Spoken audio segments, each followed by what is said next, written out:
是游戏。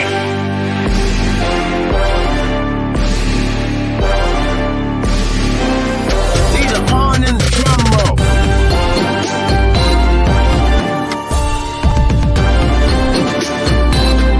Turn up, yeah!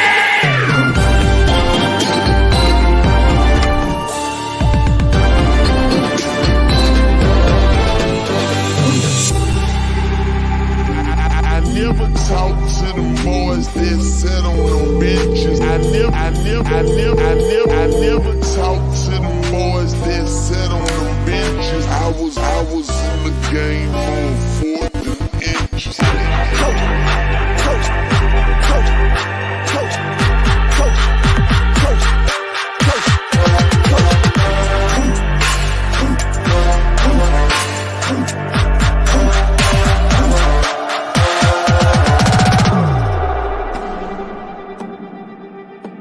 Now it's time to go to work.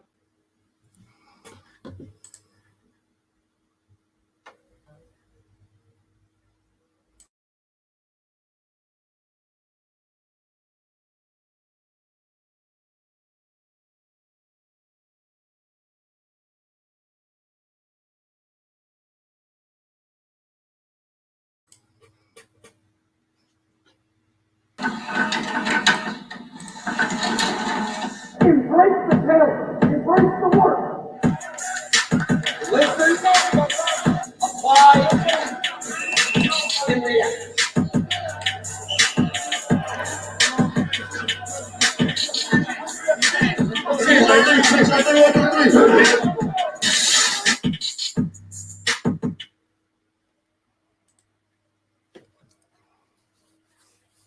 Y'all like my hat? What is going on, everybody? This is another Tuesday episode of the Hangover podcast. Oh, hold on. I'm your host, POLK, a.k.a. a.k.a. the goddamn truth. And before we get started today, to all my people who may be listening on Podbean and on Spotify. That's right. We are expanding. You can also catch us on Podbean or Spotify. I know sometimes YouTube and the YouTube app is funny, man, and you might be driving in the car and have to answer the phone or have to check something, and you got to close the app, and then the video stops. Well, now you can hit me up. Or you can check us out on Podbean. Same thing, 863 Seminole TV. Check me out on Podbean. Check me out on Spotify. We are on those platforms now. So if you're listening to me right now on Podbean or Spotify, thank you for tuning in. And let's get this thing started. Tonight will be our first live call-in show. So, just a little heads up to everybody out there in the chat. I won't be paying as much attention to the chat today. As far as answering questions, we're going to try to save all of that stuff for the live-in portion, the call-in portion of the show. So if you got any questions, hold them. I mean, obviously, still utilize chat. You guys talk all that good stuff in the chat. Not saying don't do that. But any questions you have,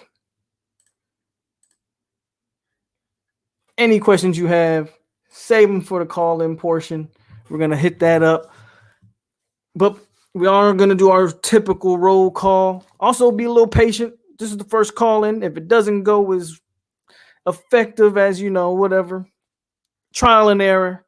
We're going to get better as we continue to go. We're going to hit up a quick roll call, and then we're going to get straight into what we're talking about today. What are we talking about? Here's a little preview before we do the roll call. The Bucs did it. We're going to touch on a little bit of Tom Brady. Is he the GOAT? When I say GOAT, I just don't mean in football. Is he the greatest athlete ever? Is he the greatest athlete in the sport of football ever?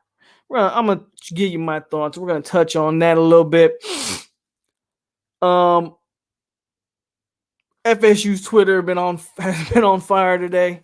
You might have heard that little video clip I played in the beginning of the live stream. We're gonna go over that and my thoughts on it. If you don't know, you will know here in a few. I'll break that down, and then we're gonna grade every recruiting position. We're gonna grade each position that they hit in the recruiting this year. And after that, we'll hit the live call. We'll hit the live call-in portion, and yeah, that is going to be our show for today. But before we get started, let's hit up a roll call like we always do. Noel Squad is in the building. Giuseppe, Tyler, Ray, One Tribe 5, Jose, Island Boy, Sniper, Florida State Love, 904, Minnesota Sports Show. This is my first time seeing you in here, my man. Go ahead, hit the like button and subscribe to the channel. Wayne Tillman, Dennis, and Terrence. What is up, Terrence? There we go. R. Davius. And anybody else that pops in, go ahead and let your presence known. Let's go ahead and get started. Hit the like button. Again, go follow me on Spotify and Podbean. If you haven't, I would really appreciate that support. Buccaneers win Super Bowl 55. Not only did they win it, they dominated the Kansas City Chiefs in a game that I really didn't foresee that happening. Not a domination like that. I didn't foresee them dominating the trenches the way they did. Was it the best officiated game? No, it wasn't. But even with that said, that first half, there were some very questionable calls that I thought kept some key drives alive. And even with that said, the Bucs, at the end of the day, they won that game because they couldn't be blocked, and Kansas City couldn't get penetration. They couldn't block the Buccaneers on the offensive side of the ball, and on the defensive side, Kansas City couldn't get to Tom Brady. Tom Brady just was doing whatever he wanted to do when he wanted to do it. Fournette had a great game. They were running the ball, felt like 5-6 yards a carry. I mean, man, but you don't need to tell me, or you don't need me to tell you what that game and how that game went. You guys all watch it. It's Tuesday. It's been 2 games since the Super Bowl, so everybody's got their Super Bowl fill. The reason I'm talking about it is I just want to touch on Tom Brady. I did not foresee Tom Brady doing necessarily what he did. Is Tom Brady the GOAT, man? Is Tom Brady the greatest, not just quarterback? Because I'm going to give you my thoughts here in a second. Not just quarterback, but is he the greatest football player to ever play the game? I've even seen people say that this guy might be the greatest athlete of all time. Athlete in any sport. I'm going to come out here and say this. And I see Jurgen in the building. And Jurgen knows my thoughts on Brady, or what my thoughts have been on Brady for a long time. But I can no longer, and I'm going to strictly talk about quarterback. And then I'm going to hit on quarterback, football player, and athlete. I'm going to hit on all 3 of those. I'm going to start on quarterback. I still, to this day, I don't care. Tom Brady is not the best quarterback I've ever seen. When I say that, I mean he doesn't have the best arm, doesn't throw, he's not the most talented passer I've ever watched or ever, seen. Or, I mean, a guy like Dan Marino always comes to mind, and what Dan Marino could have did in this era of spread offenses was just, I think he would have put up some of the most insane yards we probably have ever seen. I've always been, Peyton to me has always been like the GOAT. Aaron Rodgers is incredible. Pat Mahomes is on his way. It's too early for Pat, but I mean, you see just the pure talent. But with all of that said, the fact that he is the most accomplished quarterback of all time. with 7 Super Bowl rings. Then he did it outside of Belichick, which is always one of the knocks I always had on him. One of the knocks I always had on Tom Brady, I felt like, and even now, it's still credible, but those first Patriots teams, those first 3 Super Bowls for Tom Brady, those are defensive Patriot teams that really carried that team to Super Bowls. You know? But even with all of that said, I can no longer sit here and tell you that Tom Brady isn't the greatest quarterback of all time. You don't win 7 Super Bowls and just gloss over that. And in football, to me, is the ultimate team sport. You can have all-time greats, and it doesn't matter. It just doesn't matter. Barry Sanders could never sniff a Super Bowl, but Emmitt Smith has what, 3? But I don't think anybody will sit here and tell you that Emmitt Smith's a better running back than Barry Sanders, because I'm damn sure not going to tell you. And we can go down a list of players like that. But at the end of the day, being in the most important position on the field, winning 7, taking the Bucs after leaving Bill Belichick to the Super Bowl. He's by far the most accomplished quarterback of all time. Maybe the most decorated. I mean, I don't think, how many MVPs does Brady have? Somebody let me know. 1 or 2? I think 1 for sure, right? I don't know if he won 2, but I know he has 1 for sure. But he might be the most accomplished, most decorated Super Bowl. He's got 3 MVPs. So there you go. Again, most decorated, most accomplished quarterback of all time. I can't sit here and tell you that the man isn't the GOAT. I can no longer do it. And I've been against it for a long time, but I can no longer sit here and tell you that he's not the GOAT. He falls in a very similar category, if not the same category as Jerry Rice. When you talk talent, Jerry Rice to me is not the best wide receiver of all time. Jerry Rice is the most accomplished wide receiver that ever played the game. And he has numbers that probably will never be matched. Speaking of Jerry Rice. There's probably 2 or 3 wide receivers you may take over him. I know 2 for sure. There's 2. If you were drafting an all-time lineup, 2 wide receivers I know for sure that you would take over Jerry Rice is Randy Moss and Calvin Johnson. And you could argue Julio Jones. Just from physicality and all of that. And size. But at the end of the day, there's nothing Jerry Rice didn't accomplish on a football field to make him the greatest. I mean, longevity, all of that takes into account. That's all great.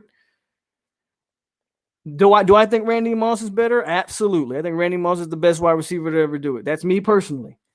But for the people that argue Jerry Rice, I can't debunk it. I can't say you're wrong. If you think Jerry Rice is the guy, the man has all the numbers in the world to back up all your claims and the Super Bowls to do it. And the Super Bowls on top of it. Tom Brady's in that same category now. I can give you 3 or 4 quarterbacks that I would take over Tom Brady in the history of the game. I would give you 3 or 4. That's just we're more physically gifted, definitely better athletes, better throwing. But what Tom Brady is and what he's accomplished, I can't argue it anymore. Tom Brady is the GOAT quarterback. Is he the GOAT football player? Moving on to the next category. It's kind of hard to argue that one too. I can't even lie. That's one of the hardest questions for me to ever answer. Who is the greatest single football player of all time? I personally feel like it's almost an impossible question to answer. Because this isn't basketball where everyone, regardless of position, pretty much does the same thing. In football, positions do drastically different things and contribute to the game in drastically different ways. Some people say Jerry Rice is the greatest football player. Jim Brown, Walter Payton, Joe Montana, LT. All of those are legit valid arguments. Some people say Dion, Bo. Again, all of those guys. Aaron Donald is making it. Aaron Donald is definitely making a case to be the greatest football player of all time. It's just an impossible question to answer, though. It's really an impossible question to answer when we start talking about greatest football player. But when you talk about Tom Brady, 7 rings is really incredible at the quarterback position. I mean, I don't know, man. What more can we say? What more can we say? Mayan King says LT, he changed the game. I agree. He was the prototype. Lawrence Taylor was what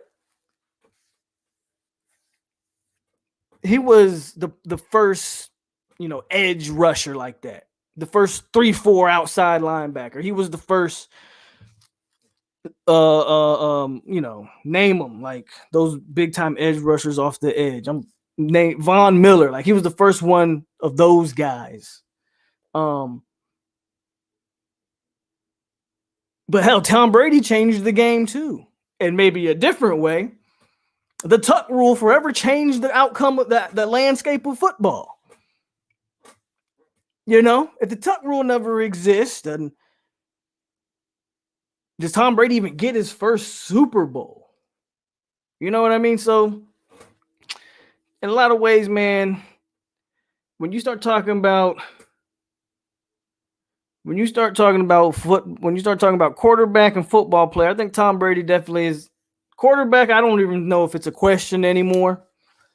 Football player, it's still a discussion, but he's entered the discussion, and he has something that none of those guys have, and that's 7 rings. 7 rings. Now, last point on Tom Brady, then we're going to get off Tom Brady's nutsack.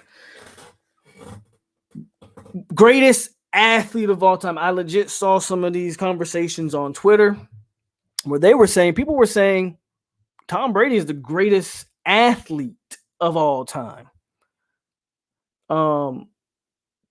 That Tom Brady, trumps Michael Jordan, Tiger Woods, Serena Williams, Babe Ruth. I got to tell you, I think the word athlete is the defining part of this entire conversation. Decorated. Tom Brady is one of the most decorated athletes of all time. That is without a doubt. That's without a question. You can't argue that. But to say he's the greatest athlete to ever play the game and to ever play sports, period, that's a bit of a stretch. That's a bit of a stretch. I can't. Hold on. I can't give him that. I can't say he's the greatest athlete of all time. Maybe he's one of the most decorated. I mean, he's got for Jordan's always been known for having 6. Well, Brady's got 7. Bill Russell's got 11. So technically, Bill Russell will be the most decorated athlete of all time. And then we're not going to list off everybody. Tiger Woods has how many majors? 1 million. He's one of the most decorated athletes, but they call him the greatest athlete. I don't think Tom Brady is one of the 30 greatest athletes of all time, let alone the greatest. So yeah, that's the Tom Brady conversation for today. I did think it was worth talking about because he's done something that we've never seen in the history of football before. So it's worth having a conversation about. Quarterback, yes. Football player, maybe. Athlete, that's a definitive no in my book. We'll move on from that. Again, I'm not going to be too focused on the comments today because I want to save all you guys' questions or any points you guys want to make. We're going to save that for the live call-in. So keep them coming, but I'm not going to be paying too much attention to the comment section today. Let's get to the FSU part of the podcast, guys. 24-second video released today of tour to duty workouts. Excuse me. 24-second video of the tour of duty came out today. I thought it was a pretty cool clip. Leave it to Florida State fans to find less than a second of a clip in which Mackenzie Milton, number 10, is running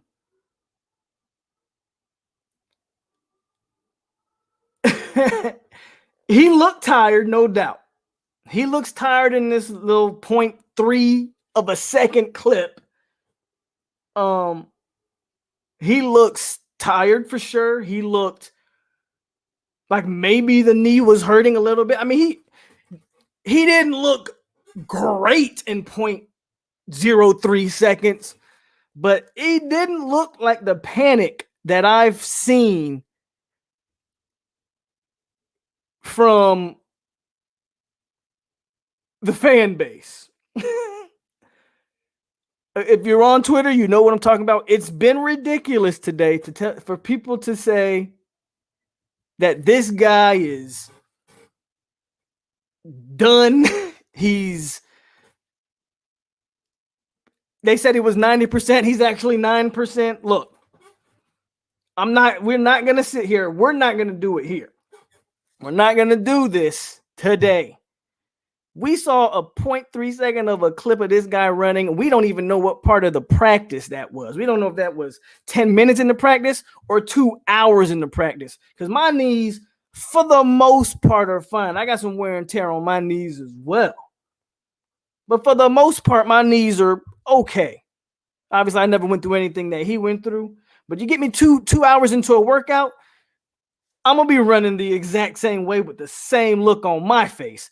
So for people to just jump off a cliff on Mackenzie Milton after this tour to duty video and say that he's not ready, we're in trouble, he's done.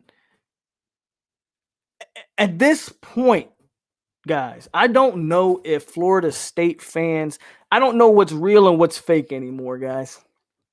I don't know what's real or what's fake anymore. I don't know who's a troll anymore. I don't know who's serious. I think majority of these guys are just trolling. The problem is with the trolls, people piggyback off of trolls thinking that they're serious and only make themselves look stupid.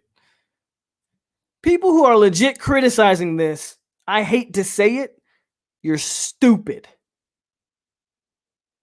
You're stupid. I don't know if you've never worked out before. I don't know if you ever came off of a serious knee injury before. I don't know. I know we want it bad as fans. And I know we've been burned the last couple seasons. I mean, a lot of people thought we would be better last year. We thought the defense was going to be semi-elite going into last season. And boy, were we wrong there. I get it. We've been burned. We want to win. That doesn't mean you make something out of nothing, guys. We can't continue to keep making something out of nothing. Not when there's clips of him at UCF on that same repaired knee, looking way better than that, running way better than that. Shout out to No Productions. If you're on No Productions Discord, we saw a video with no knee brace on in the Discord. Now, granted, he wasn't running in this video, but he wasn't wearing a knee brace, and he was throwing passes. Pass to Kobe Gross to the corner of the end zone. Looked fairly good there. Is his arm broken? I don't think so. We got to relax, FSU fans. I'm calling it here now to the FSU fans. We have to relax. We cannot sit here and make this into a big deal because in February, he's still running with the knee brace and says he's 90%. First, they had a problem with him saying he was 90%. Season don't start till what? September? They're mad that in January, February, he's 90%. That was legit the first issue that people, again, I think they're trolls, but I do think there's a portion of them that are dead serious. I think majority of them are trolls trying to be recognized, some of them might have platforms they're trying to push. You say controversial things, people pay attention, the clicks come. I got all of that. I understand the game. I'm the voice of reason. I got to do it most times, and I'm fine with that. First, there was a 90% was an issue. Now we took 0.3 seconds of a clip and act like the man's leg was dangling off his shoulder or something, like they were carrying him off a field or something. We're acting like the man was running with a metal leg. Like, let's just relax. We're gonna be fine. Mackenzie Milton, I believe, is gonna be fine. Even if he can't be the runner that he used to be, can he throw the football? As long as that elbow's not messed up, as long as that arm's not broken or that shoulder's not dislocated, I'm okay. I think we'll be okay. We will be fine, people. We will be fine. I just wanted to get that out there. I thought that was I thought it was worth a mention to talk about this clip because I don't know if you haven't seen it, go check it out. As a matter of fact, it's on Florida State. Let me tell you the exact page it's on. It's on Florida State's official football page, FSU football on Twitter, Tour Duty. Go check it out. But we got to relax. We've got to relax. Whether or not I don't care if it's because you're not used to losing. I got it. I got all of that. We got to relax. He'll be fine. I believe he'll be fine. I believe we will be fine. How we do in the season, that's a whole nother conversation for a whole nother podcast. We're not going to get into that today. But I just thought it was ridiculous to see people react the way they reacted. And they didn't mention anything else in the pod in that video. They didn't mention guys. I think there was a clip of Corey Wren. So we see Corey Wren's out there. I saw Brady Scott out there running the drills. I mean, I think one of the clips had Brandon Moore out there, another guy with a knee brace coming off an injury. We got some guys out there that we should be excited about, but nope, we take 0.3 seconds of a clip of Mackenzie Milton. And he was looking a little bit tired. Maybe running gingerly. It's hard to tell in 0.3 seconds, but he did look tired, if nothing else. But there you go. That was that. And that's what I really wanted to touch on there. And now we're going to get into the last conversation piece. Should be a pretty long piece here, or relatively speaking. But I do want to grade each position that FSU recruited this year. I do want to, let me get my notebook. There we go. I do want to go down the roster, look at every position group, and see how FSU addressed needs, give it a grade, and then we'll get to the live call-in portion of this show. So we're going to start with quarterback, obviously. The guy we were just talking about, Mr. Mackenzie Milton. He's coming in knee and all, knee brace and all. But he's coming in with what over 7,000 yards in college, over 1,000 some odd yards rushing in college, bunch of touchdowns, a bunch of wins. How many losses does Mackenzie Milton have on his resume? One or two, maybe. FSU, by the way, these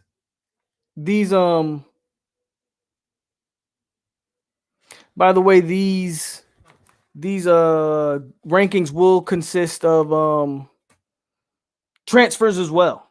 So I'm going to give the quarterback position We're gonna give it a B plus with the potential to be an A plus.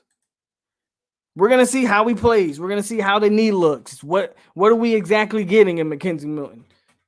Best case scenario, he's completely healthy and he's able to do the things he was able to do before. Yeah, that's an A plus. That's a home run. That's a home run hit. I still think even if he's not what he was at the end of the day, he's no worse than a B plus. He's still going to be the best thrower of the football on the roster, most likely. Still the most experienced, we know. So even if he's not 100% all the way, you still have a B plus player, in my opinion.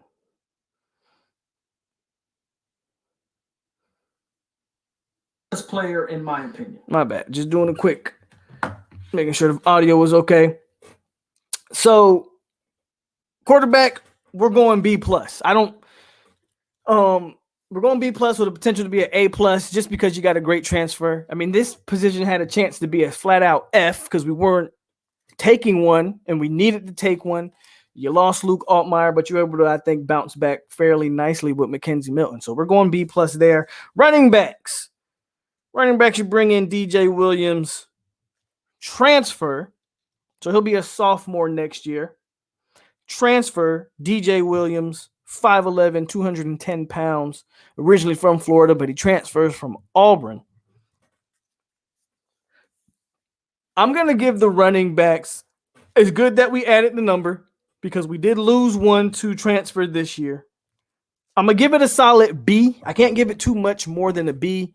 While I think DJ Williams is very talented, remains to be seen what his overall production is going to end up being. He will be splitting carries with at least two other backs we know. I would say going into the season, I would expect. So last year, your top three backs were Corbin, Webb, and Toafili. Those seem to be the running backs that FSU leaned on and got the bulk of the carries.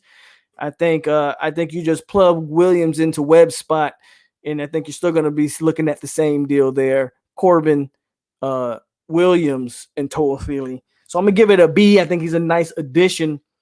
To the room. I can't give it too much more than a B. We didn't sign any high schoolers, but you did sign a transfer guy with multiple years of eligibility. So we're solid at the running back position. Give it a solid B in my humble opinion. Next is the wide receiver position, and we're giving that a flat out A. A flat out A. And if nothing else, one of the reasons why I'm giving it an A, you're talking about like we signed three high school kids, one transfer kid. And in each one of these kids, you're talking four different body types. Four different types of skill sets that I think really make this wide receiver class extremely unique. You're talking 6'5", 200-pound Malik McClain. You're talking 6'2", 215-pound Joshua Burrell. So we got two really big wide receivers right there off the bat. Then 6 foot, 200-pound Dustin Hill. That's your electrifying. Clocked at a 4.32. I mean, if he runs a 4.32, Jesus. So there's your speed. There's your take the top off. And then you got your wily veteran who probably can do a little bit of it all, has a little bit of all that because he has all the same. He's big enough at 6'3", fast enough, I believe. 6'3", 185, Andrew Parchment, who's not on campus yet. We'll get his degree at Kansas before coming over. But that's four receivers, four different types of skill sets, four different types of body types. To a position group that I thought was really lacking last year with any real talent. Yeah, I'm happy with the A.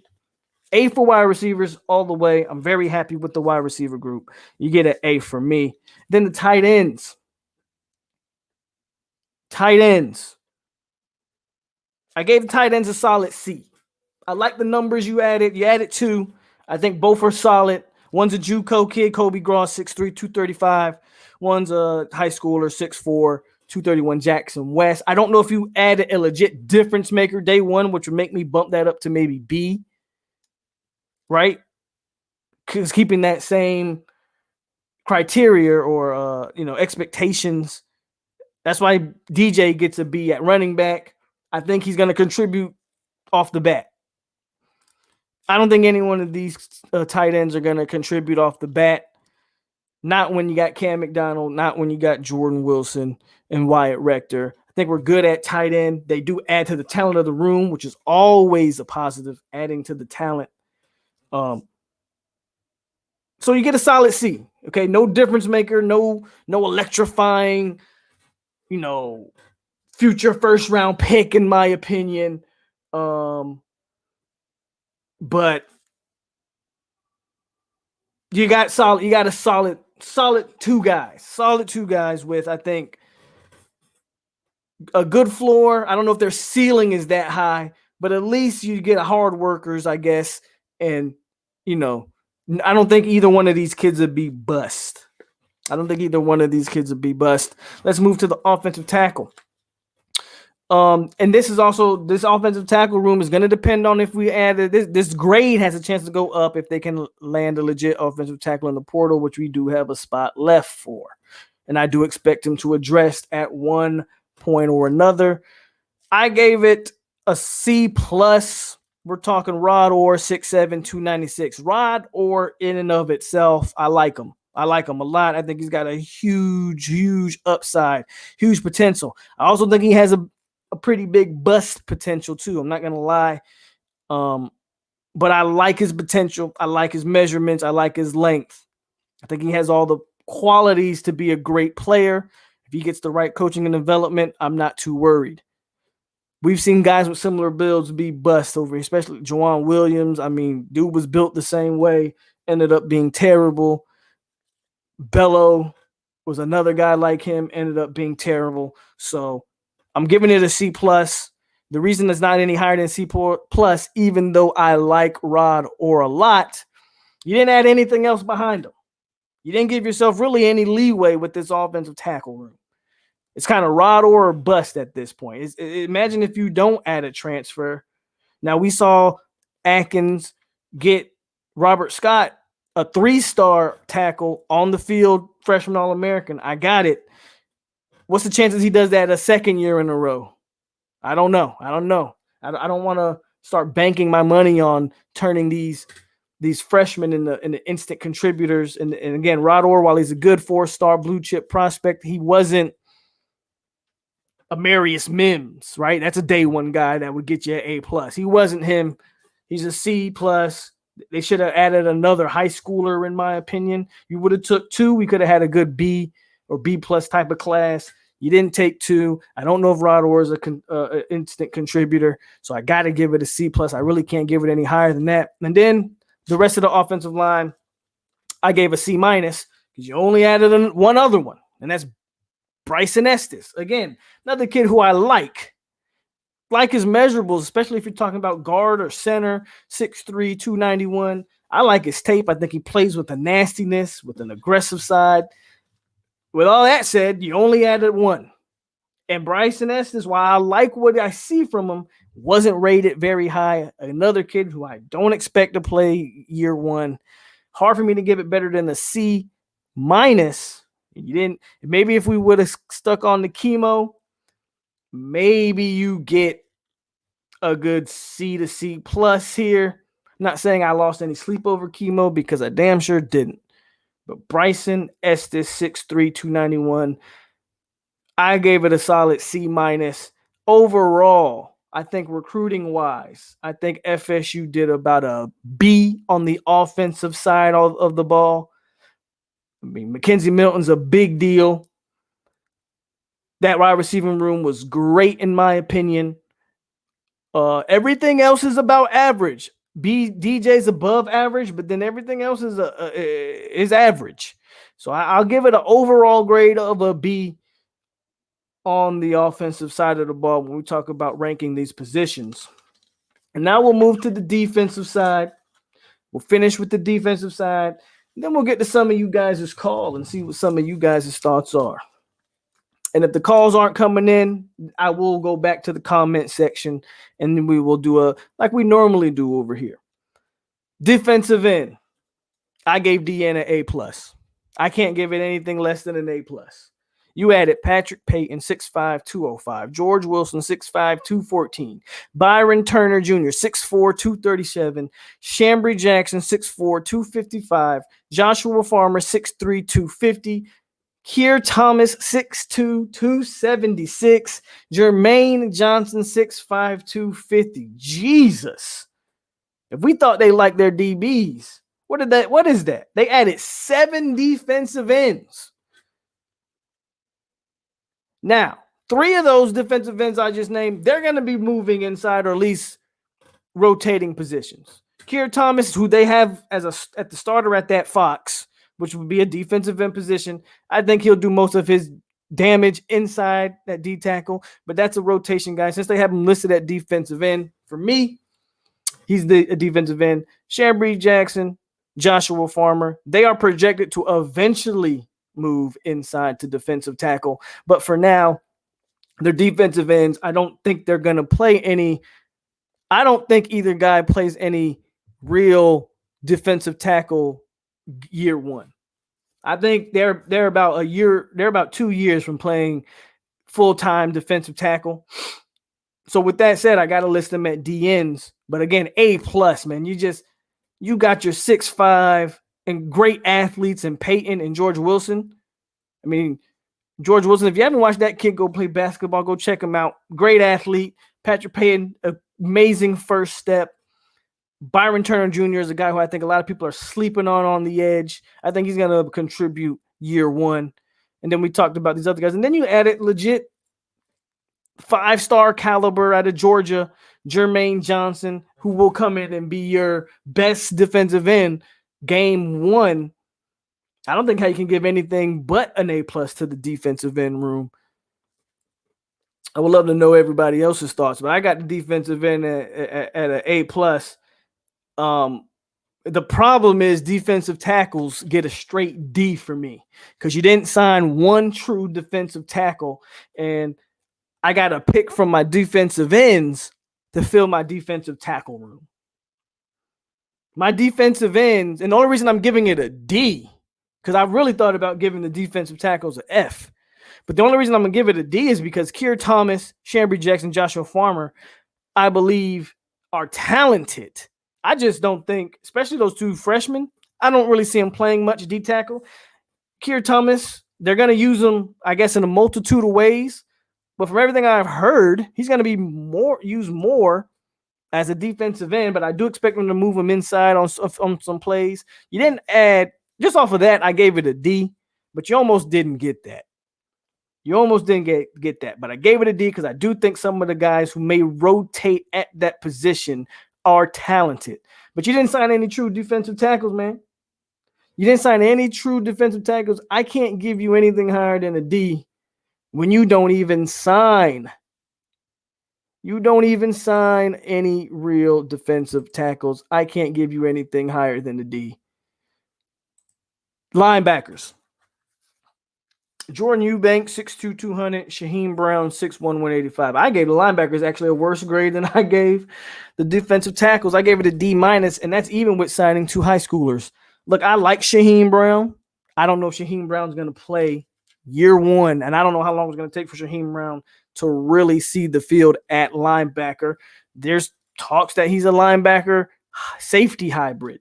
You didn't add any true impact players to a position that I think a lot of people felt like we needed some maybe impact players. Jordan Eubanks, sorry, I'm going to keep saying it. I don't wish anything bad on the kid. I actually hope he proves me wrong. I don't even think he's an FSU caliber player.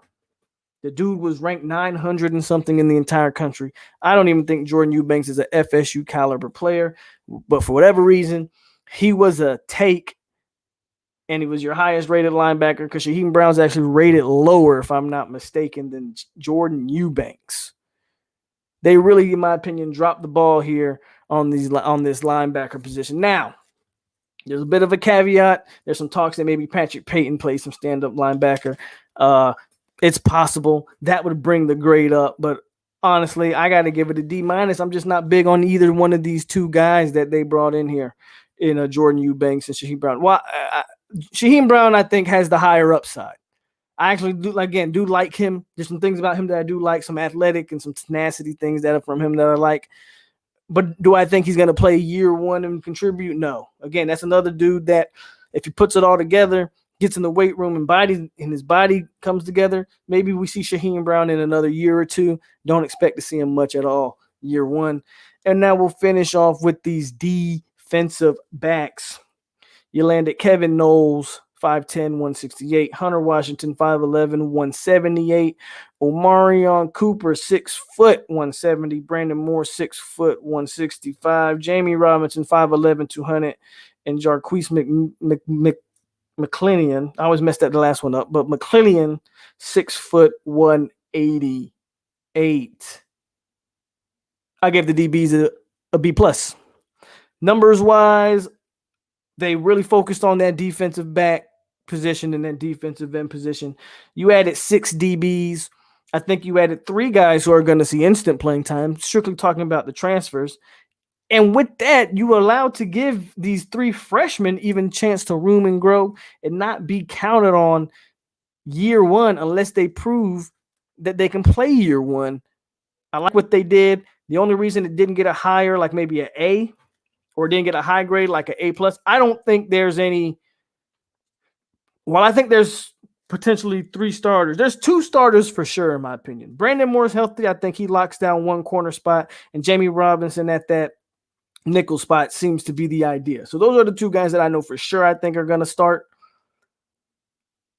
But I don't know if there's a real difference maker in this group, right? I don't know if there's a guy that I go, oh, he's a future NFL talent in this group. Obviously, I could be wrong because you never know how these freshmen are going to pan out. But I think you got 6 solid players to add to an already big group of DBs. Can't be mad. B+ on the defensive backs. And overall, the defense was kind of hard because I gave it an A+ for DN, a B+ for DBs, but then I gave it 2 Ds with essentially in the middle of the defense.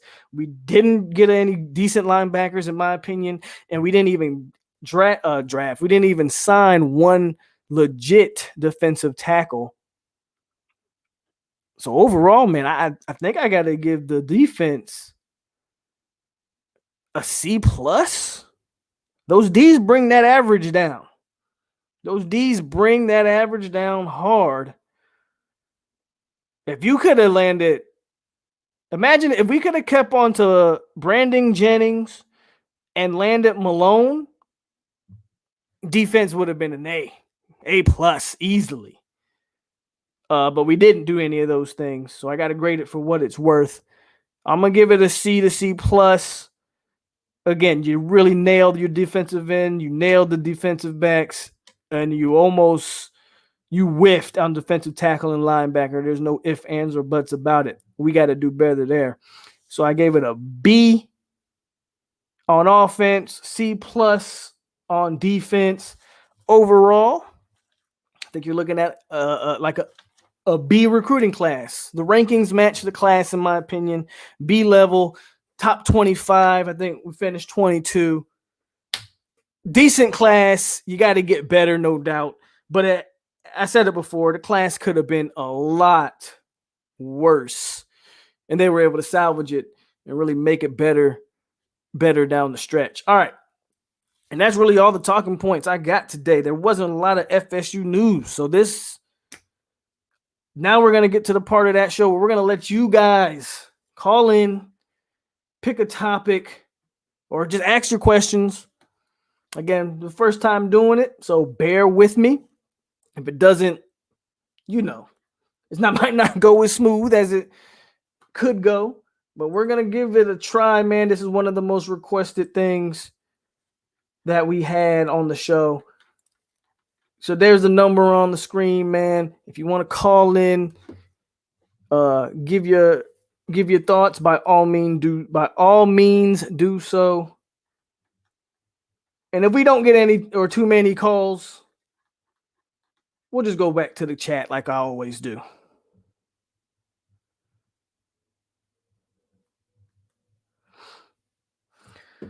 And while we wait for a potential call, if we get one, let's see what the chat is talking about. If you are, again, we are on Podbean and Spotify. So, of course, if you are on those two platforms listening in, you can't see the chat, obviously. So I'll do my best to make sure you guys know what everybody's talking about. But we'll scroll up here a little bit and see what everybody's got going on. Jay Oliver says, I love the brim. Thank you.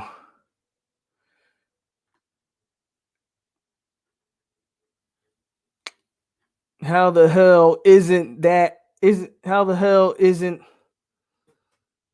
who the hell isn't tired? I don't know why I can't read. Who the hell isn't that tired at the point at that point in drills? Our fans need to chill. I agree, Wayne. It's freaking January. T2I's in the building. Sergeant AR, what's going on? Norris Murray. Tyler says Coach Marv needs to step up. I agree, man. He needs to step up recruiting. He needs to step up recruiting. Step up in recruiting. Man, we didn't recruit any linebackers. I have a problem with that. I have a big problem with that. Step up, Coach Marv. I think he did a decent job coaching Steven Diggs and DJ Lundy and the crew. But he's got to be able to recruit. And we've been a program that has recruited linebackers fairly well throughout the history. Got to be able to recruit.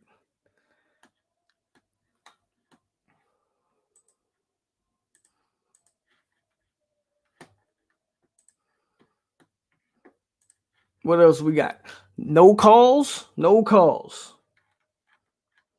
Everybody wanted a call-in show. Now there's no calls.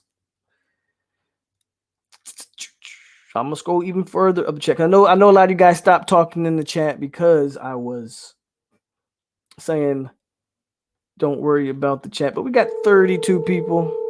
We got somebody from Houston.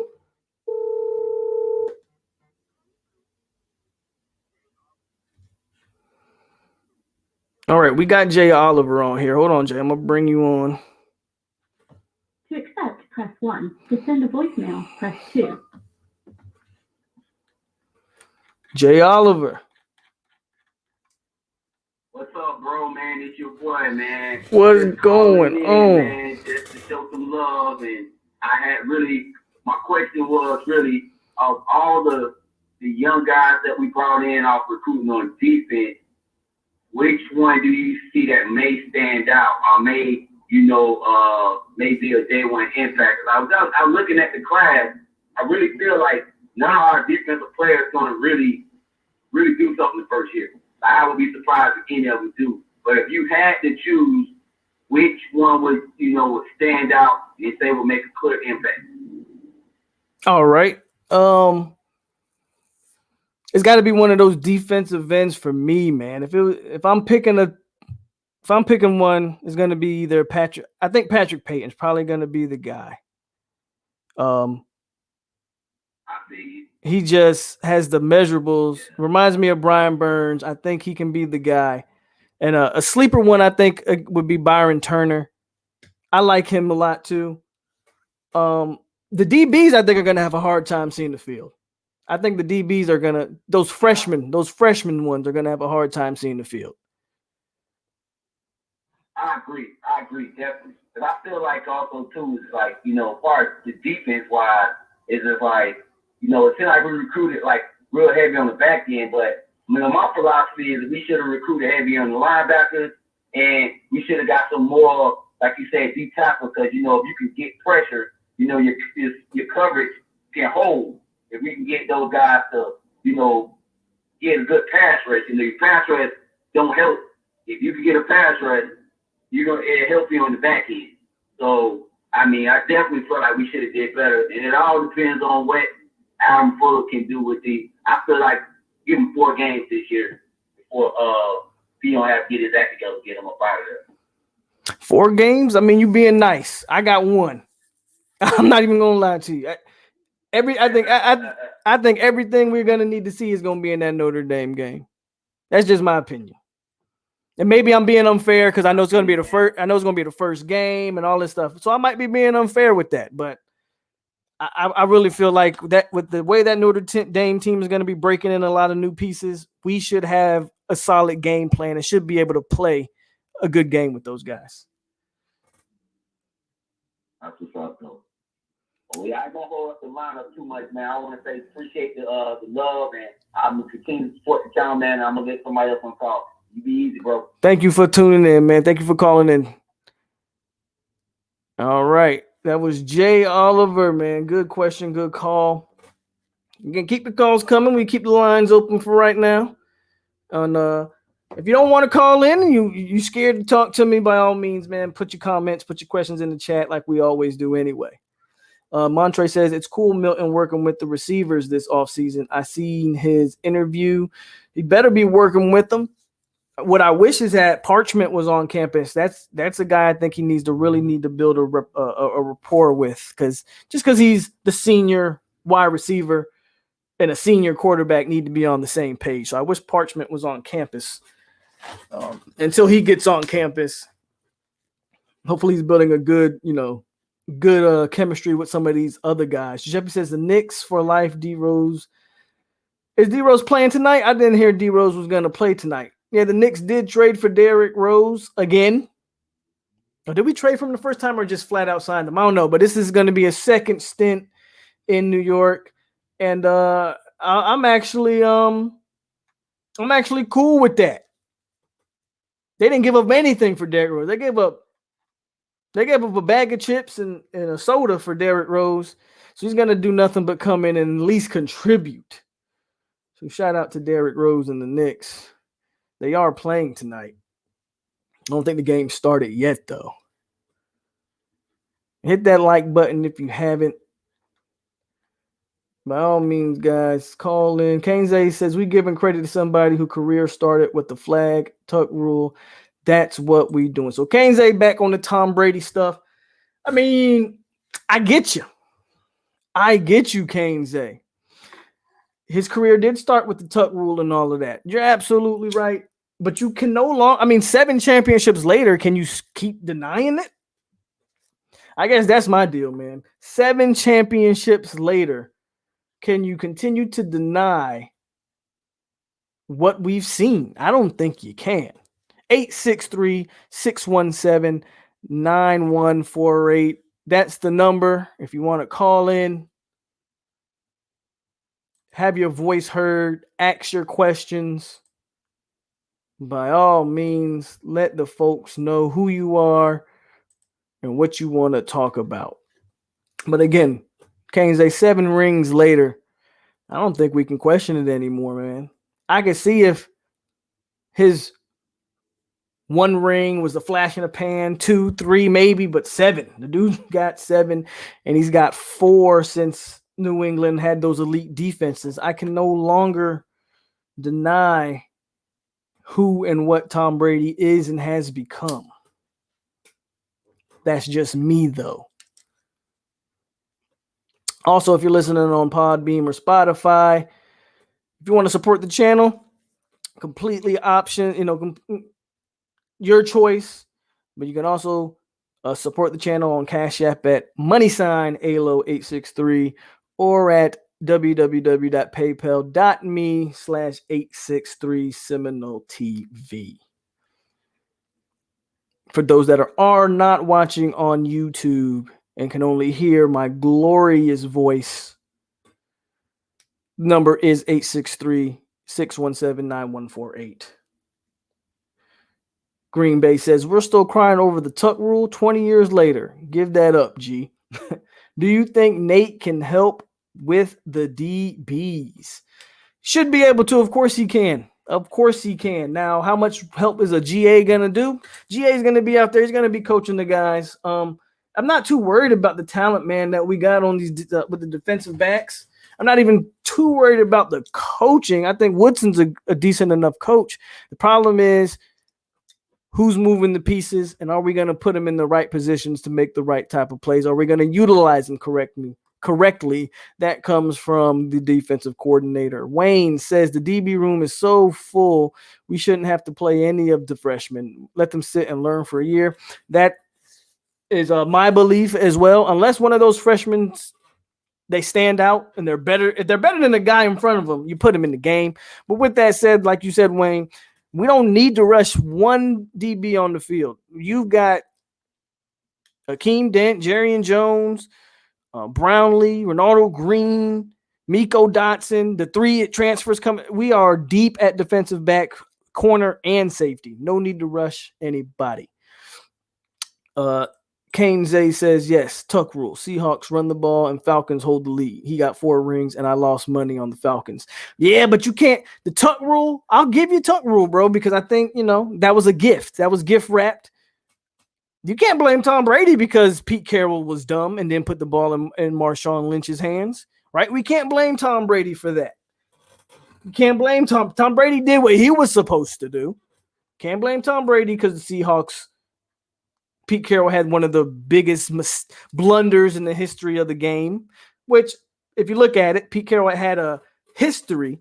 If you remember USC versus Texas and him taking the ball out of Reggie Bush's hands on a key fourth down, not even taking the ball out of his hands. He didn't even have Reggie Bush on the field in that situation to at least be a decoy. Pete Carroll has a history of doing that. And as far as the Falcons, we watch these Georgia teams, man. The Bulldogs did it. The Falcons do it. No, again, can't blame the Falcons, can't blame Tom Brady because the Falcons blew the game. You think McKnight gets some burn at safety this year? We're gonna see.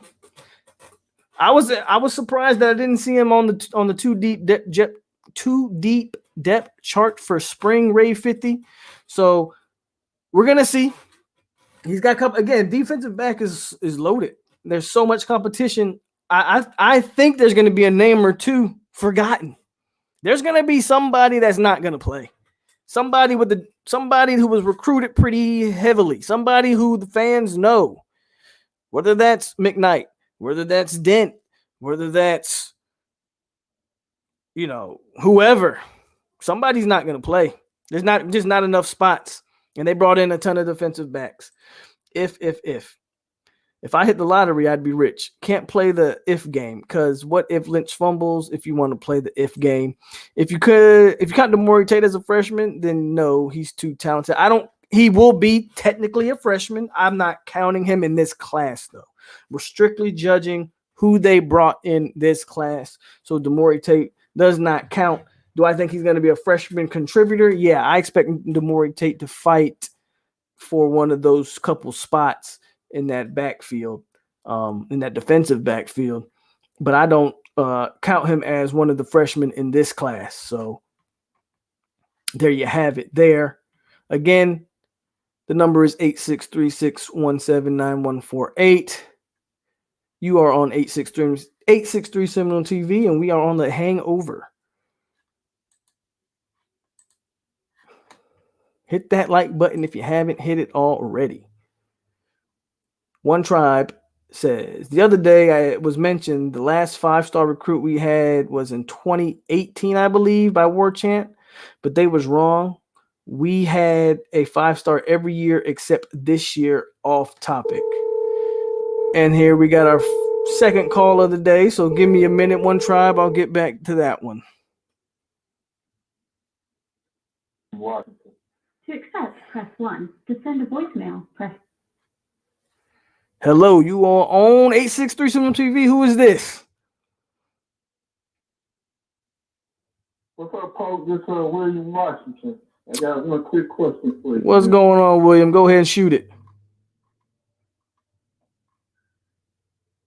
What our wide receivers, out of all our wide receivers, who you think gonna, rise to the top? Because I'm really worried about that wide receiver room, man. Especially with, Scary Terry gone.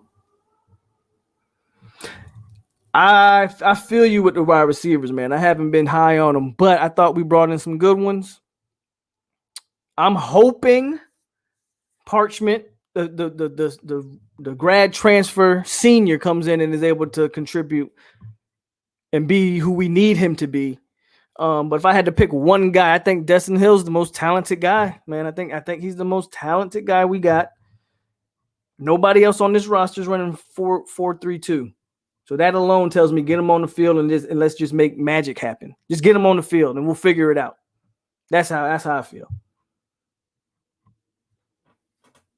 Yeah, do you think Keyshawn maybe Keyshawn Hill needs to get back to a little bit of his form? I mean, I like Keyshawn. I like Keyshawn. I like Ontario Wilson. I've always liked those guys. As long as Keyshawn has the knee brace off this year, he should be fine.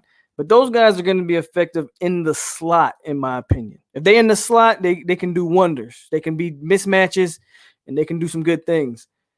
My issue is if those are the number one guys. If Keyshawn Hilton's your number one receiver, I think that's a problem. I think you need more talented on the outsides. You can have Pookie Wilson. You can have Keyshawn really kill it in the slot. But I need some of those big receivers on the outside. I need that 4.3 speed on the outside. That's how I feel about that. But I hope Keyshawn can have a good year this year. Yeah, me too. Well, I appreciate you, answering the call, man, and enjoy your show. Thank you, man. Thank you for tuning in. All right, you have a good night. All right, the second call. Shout out. Good question there. That wide receiving room, man. Yeah, I was really down on it last year. But I'm really excited about it this year. I just think they brought in talented kids, again, with different skill sets, different body types. I'm high on them. I'm high on these receivers that they brought in. Because you can't coach 6'5". You got 6'2", 215, Joshua Burrell, some are saying, and Anquan Bolden-esque, and then show me another guy on this roster that runs a 4.3. We got a call from Jacksonville. Lewis. To accept, press 1. To send a Here we voicemail, go. press 2. What's up? You're on 863 Seminole TV. State your name. Lewis. What's going on, Lewis? How you doing? I'm doing fine. How you doing, man? All right, man. I appreciate you for calling. What you got for me? I want to ask you a question. I got two questions. Yeah, go ahead. Why is Alabama players so bigger than other college players? Say that one more time. I was saying, why is Alabama players look so much bigger than other college players?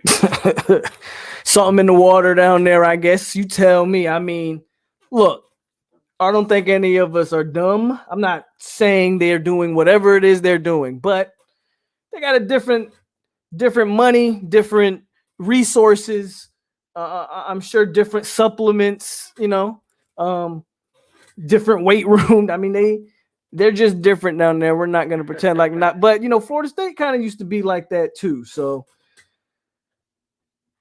another question I got. I like the receiver we got out because I'm from Louisiana too. Okay. I like the receiver. What's his name? Destin Hill. The one from New Orleans, Destin Hill, and I'm gonna call him BC, Baby Cheetah. Okay. I heard he had a nickname called Baby Odell in high school. I don't know how true that is, but I heard people call him Baby Odell before. So. Oh, okay. But mine is Baby Cheetah. When I get to the game, that's what I'm gonna call it. All right. All right, man. I'm my first time calling. I'm glad to call. Go Noles. Thank you, man. Go Noles. Shout out to Lewis with the call in. Back to what One Tribe was saying until we get another call in. He said we've signed as 5-star every year except this year. Absolutely. Now, I don't know if War Chant was strictly talking about a consensus 5-star because Demore Tate was a Rivals 5-star, but he was not a 247 composite 5-star. So maybe they're nitpicking and saying FSU hasn't signed a consensus 5-star in that amount of time. That may be what they were talking about. But Demore Tate did earn a 5-star in Rivals last year.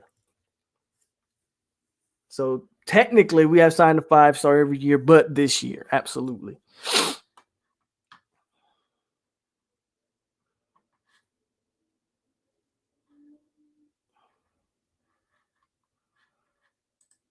What else do we got, guys? Come on. What do we got? First calling show. So far, going good. 31 people. Hit the like button if you haven't. More questions in the chat if you want to ask them. Y'all know how we usually do over here.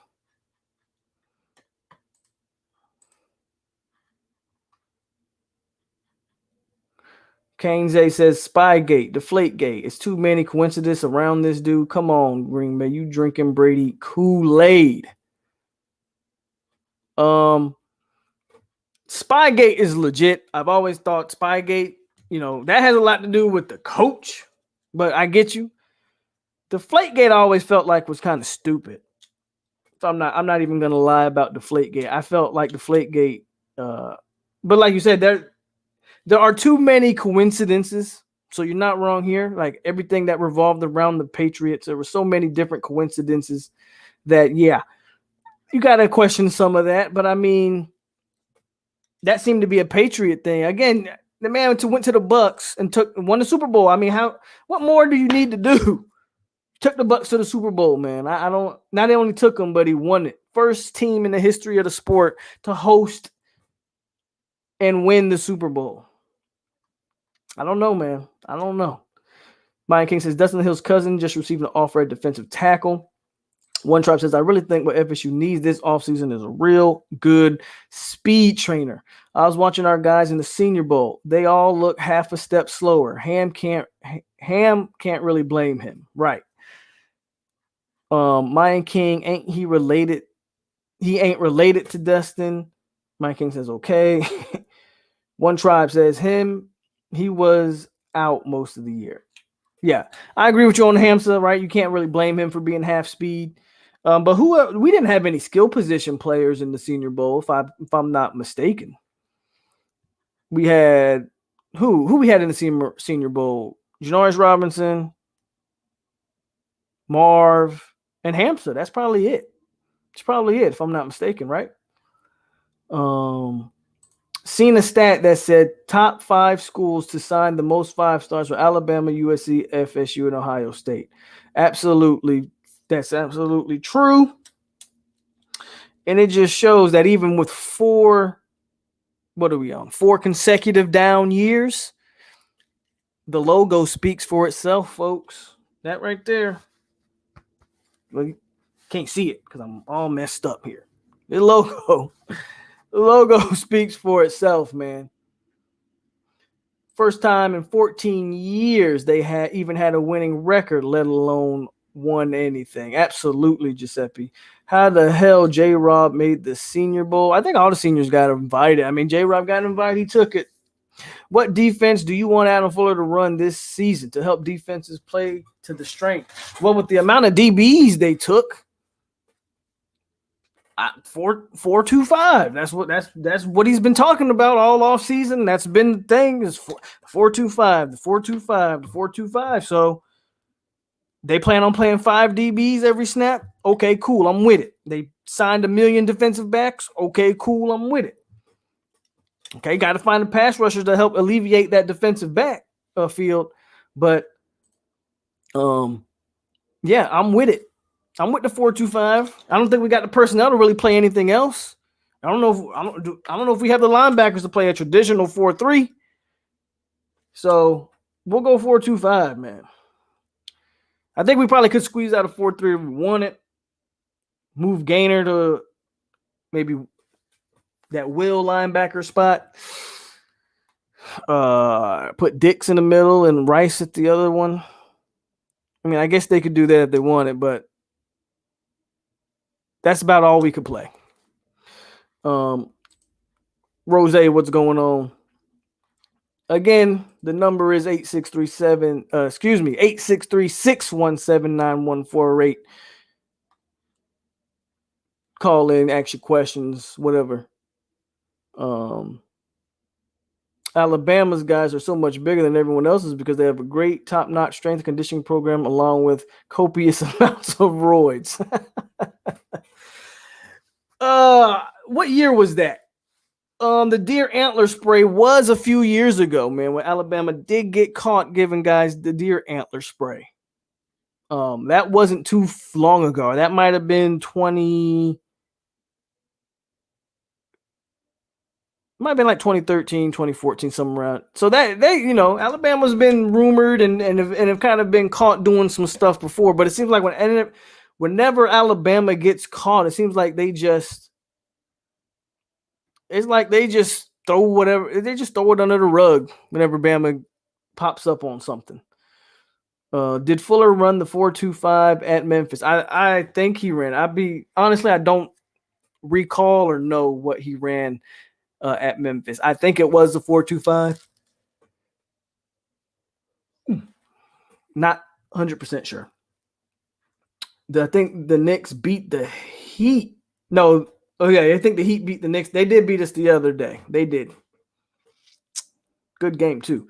Brandy Franklin, what's going on? How are you? And Montre says, get Peyton on the field. Absolutely, man. Get Patrick Peyton on the field. The more I think about it, I think the more you got to get him on the field. So, again, if you're listening to me on Podbean or Spotify, the number is 863-617-9148. Also, you can donate to the channel on the Cash App, $ALO863. But all I really need you to do is follow the channel, hit the like button, or come over to YouTube and subscribe and hit that like button. Either way, man, we are good here. And if you're already on YouTube, you're watching me on this beautiful face on YouTube, hit the like button. You guys already know, hit the like button. Let everybody know we in here. We are out here tonight. Not a lot of stuff that's really going on in the world of Florida State football. The Super Bowl happened. FSU had, I think Bobo Wilson is a Super Bowl champion now. I do think Bobo Wilson was on that. Somebody can correct me if I'm wrong, but I think Bobo Wilson was on that Tampa Bay roster this year. Derek Nandi didn't get his second ring with the Chiefs. They lost. But after this, there is no more football until the spring game. Well, of course, we'll get spring practice. That's probably going to start at the end of this month. You'll probably get spring practice starting in March. Spring game will be April 10th. And then we're going to go quiet. What do you think the new receivers are going to do given the chance to get on the field? If you put them on the field, I think, look, the great news for Florida State is even though Dustin Hill is not on the field, and I know a lot of people are like, well, Dustin Hill, the fact that he's not an early enrollee is going to hurt FSU or hurt his chances of contributing early. I don't agree because I don't think you can't coach 4.3 speed. Get him on the field. With that said, Malik McClain and Joshua Burrell are early enrollees. They are on campus right now competing in tour of duty. They're going to build some kind of connection with Mackenzie Milton. They're going to build some kind of connection with the backups as well, where there's Travis or whoever. I got to believe you're going to see one or two freshmen on the field this year. One or two freshmen are going to start this year. Wilson was not on the team. Damn, I thought he was. So I was wrong about Bobo, unfortunately. So I don't think no Florida State player won a Super Bowl this year. Dopest FSU channel, period. And that's coming from a diehard Kane. Thank you, Kane Zay. Want to see the wide receivers break out. Receivers have been underachieving for the last 7 years. Absolutely. Division 1A, 1AA starts. It does. I didn't know that. Okay, so the D2 starts. I guess they changed their schedule to the spring. Okay. I mean, I don't really watch it, but having some college to watch in the spring might be smart.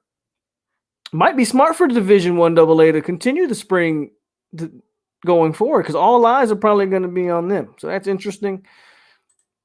The box score of the Super Bowl shows Tampa didn't really need Tom Brady in that game.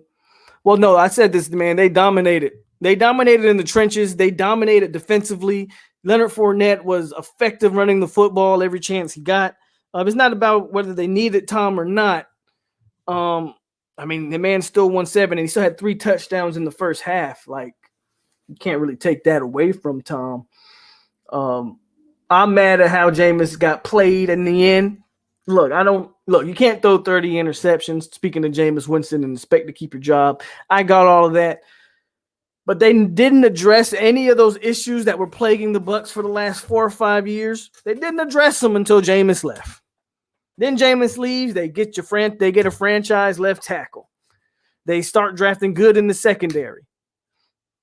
They add stable running backs and McCoy and Fournette. Rojo finally steps up and plays well. You add Gronk, O.J. Howard, who's known for dropping a ton of passes. O.J. Howard, who I think was out for a majority of the year. You bring in Gronk. The only thing Jameis had to work with was weapons. He had weapons, but he didn't have any running game his time there. Only time he had a running back. Think about this. Tom Brady just won a Super Bowl with McCoy, Fournette, and Rojo as his running backs. Jameis, for his tenure in Tampa, Peyton Barber was the best running back on the roster. They had Doug Martin for 1 year before everything went to hell with him. Peyton Barber was the running back. Yeah, Peyton Barber. They never addressed the offensive line under Jameis. Yeah. And the defense was atrocious under Jameis. And that don't even get me started on Dirk Cutter, the terrible coach that he is. So it is what it is. Has the receiver from Kansas shown up? Brady, nope. He shows up, I believe, in whenever he graduates Kansas, which I believe is March. Or I could be wrong. I could definitely be wrong there, but I know he's going to show up after he gets his degree from Kansas. Do you think we should have held off on one of these linebackers and pursued a legit transfer? Looking like it, man. I kind of think so. Like, again, to me, Jordan Eubanks is not an FSU quality player, man. I just, why not? You know, I get why they did what they did. They offered a kid, he commits. You don't burn bridges, so to speak. So, you know, so for instance, a lot of news was made because the Gators, they dropped the commit like right before National Signing Day. Like right before they dropped him. Pulled his offer. You don't want to be that school that's doing that. You don't want to be the school. You don't want to be the school that pulls a kid's offer right before National Signing Day. That's a bad look. So I guess, you know, they probably just kept him for as good faith and a good relationship for that school. I just, you probably could have dropped one of the two and maybe saved a scholarship. That's just me, but we'll see.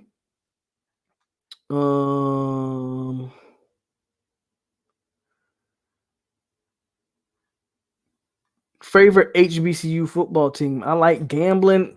I've always been a FAMU guy personally. POLK, we Bucs could not have even sniffed the playoffs if we had Winston instead of Brady. Go Bucs. Well, I don't know if that's 100% accurate. But you can't deny that Brady was a legit reason. But I think if you're a sensible Bucs fan, you don't want to just pile on Jameis, which I know it's easy to do. You can't tell me that they look at the draft picks they drafted with Jameis Winston. You drafted Vernon Hargreaves, not on the team anymore. Noah Spence, not on the team anymore. Roberto Aguayo, not on the team anymore. You drafted that Evans kid, that safety. I don't know if he's not on the team anymore or not, but he ain't a starting safety for those guys. You passed on Cook. You passed on Derwin. The only good pick they had under Jameis was Vita Vea, and he didn't even play damn near his time in Tampa because he's stayed hurt. Donovan Smith's been a joke. They finally moved him to the other tackle spot and got a legit tackle. Come on, man. Come on. Tell me I'm lying. Tell me I'm lying. Jordan Eubanks might be moved to a rush end instead of a linebacker. I don't want to see that. Like I don't think it should be on the roster, but we'll see. I think Tennessee did that too, pull the guy's scholarship. I didn't hear about the Tennessee one. Tennessee's not in a position to be pulling any scholarships. But I know Florida did it, and it's just a bad look. It's just a bad look. And Sniper's claiming that they gave Jameis everything. I would love to know what everything is, because you didn't give him an offensive line. You didn't give him running back. I'm just speaking facts, not opinions. Again, factual. His number one running back, his time in Tampa was Peyton Barber. Is Peyton Barber playing on anybody else's roster right now? If so, whose? I would love to know. Your offensive line, outside of Marpet, who they drafted in the same class as Jameis, consisted of who? Didn't have a good left tackle the entire time Jameis Winston was there. He had wide receivers, no doubt. No defense what to speak of until the last couple years when they finally addressed with Devin White and Vita Vea. No secondary to speak of under Jameis. You drafted Hargreaves, who was terrible. Again, Roberto Aguayo, I don't know why they would take a kicker in the second round when that team had more needs. Passed on to Laramie Tunzel, who was sitting right there for you to take. Passed on to Dalvin Cooks of the world, the Derwin Jameses of the world. I mean, tell me I'm lying. Tell me where I'm lying that they gave him everything. That is one of the most ridiculous things you've ever said, Sniper. They gave him everything. They gave him two good wide receivers and Evans and Godwin. Hell, that's it.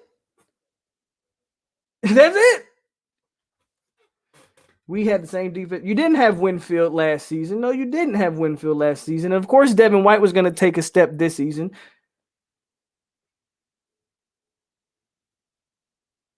You still haven't answered the question, man. What did you give him? You didn't give him everything. That's a lie. You didn't give him any. I know again, I'm not defending 30 interceptions. I get that, man. You can't throw 30 interceptions. That's 100% legit criticism. But I want to hear this notion where they gave him everything. That is a bold-faced lie.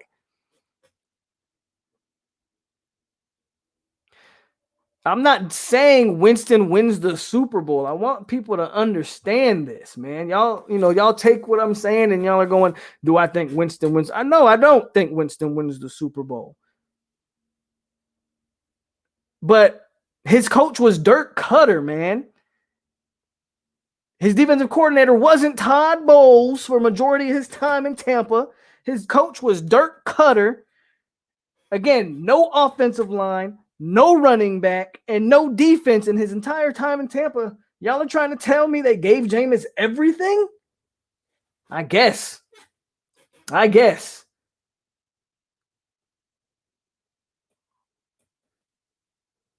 He said it was a good move to get rid of the Seminole kicker. No, it was a good move that they shouldn't have never drafted him in the first place.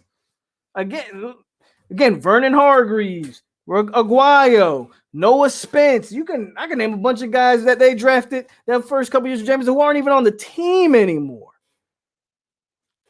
They didn't give him everything. They whiffed majority of his career. And last year they had a damn good draft. That was the draft where they It's like all of a sudden the Bucs drafted great when they knew Tom Brady was coming. That's the way I look at it. But again, phone lines are still open for anybody if they want to call 863-617-9148. Again, if not, you can continue to put your comments in the chat. We are live on Podbean and Spotify, so support the channel through those platforms as well. And of course, hit the like button, man, if you're over here on YouTube. Priscilla says, if you ask Jameis, he probably feels he is in a better place. Why do you think we have fans that want us to be bad? Seems like it's a uniquely and that's a great question, Tyler, and I got a couple different opinions on that. Before I get to you, I'm gonna address Ray 50's question because I think Ray's kind of we can make a case of keeping Jeff Sims over Rodemaker, absolutely. But that last part to say Sims sold his ass, I think that's a bit of a stretch, my guy. Jeff Sims was nothing to write home about.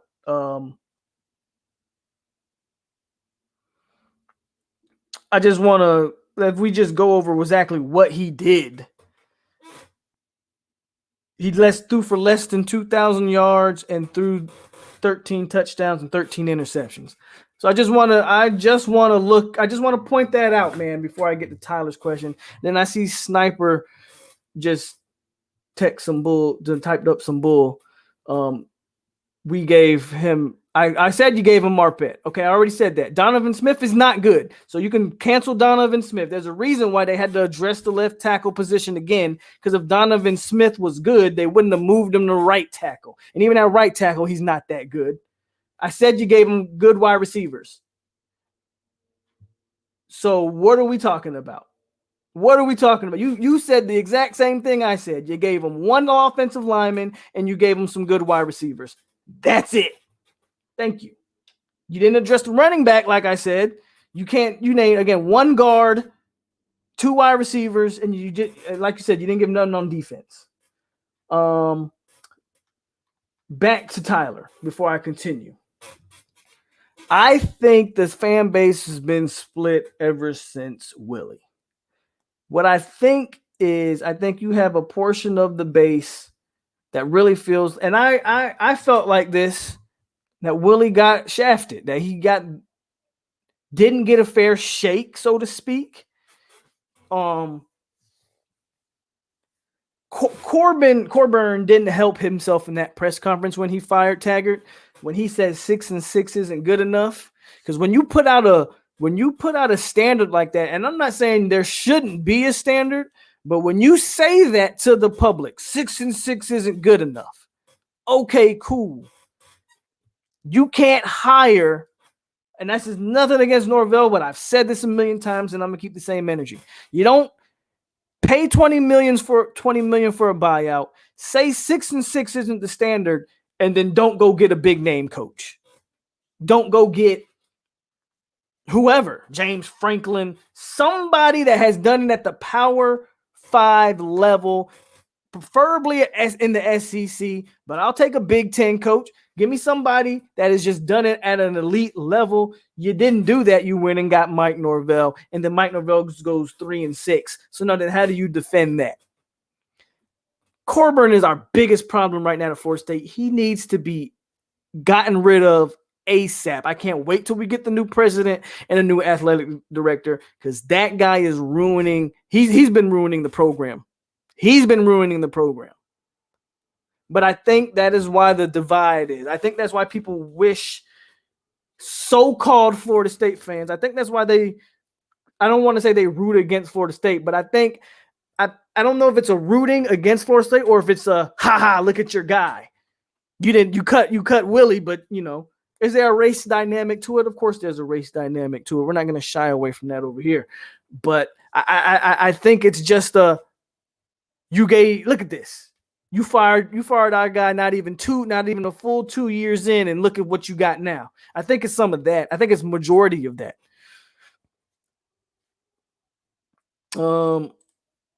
Polk, I have to get one of them hats.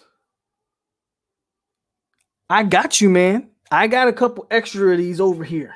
Don't worry, One Tribe. I got you. More details to come. Jameis, though, he could make every throw. The problem was Jameis thought he could make every throw. Some Brett Favre in him. What is good maiden day? No offense to Tom Brady and supporters, but that Tampa team was built already. Just like when Gruden took over, Tony Dungy was fired.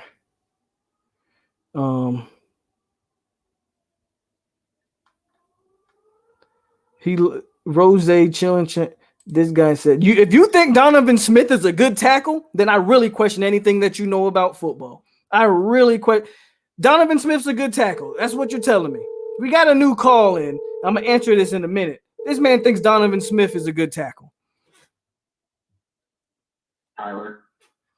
All right, I got To accept, press 1. new call. Press 2.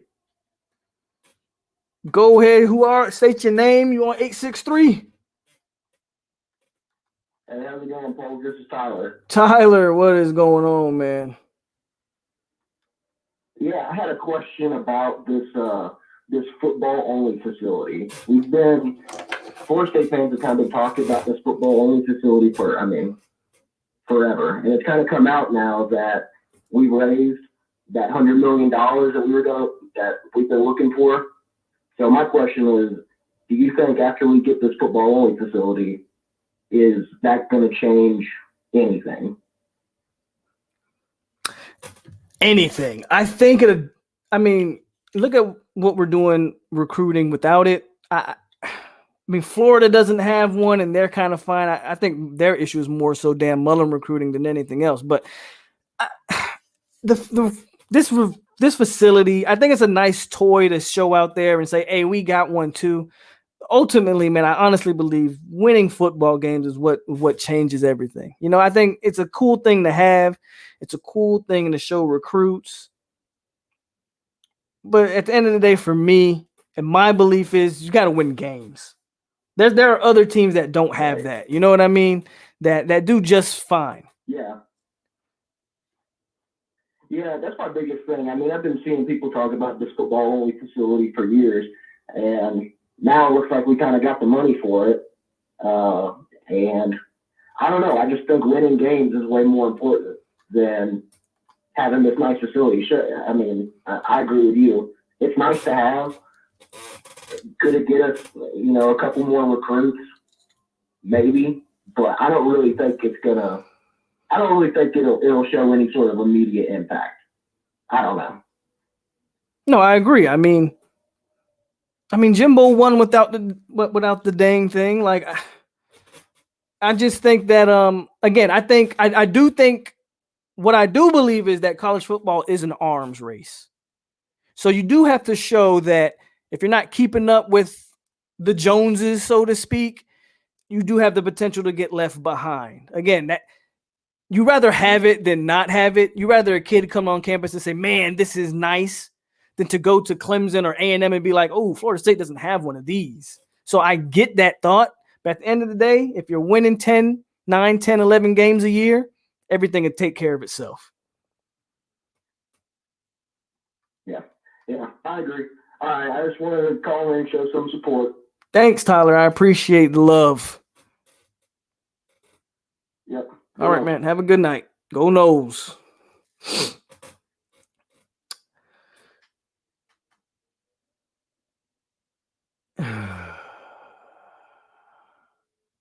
Let's see here.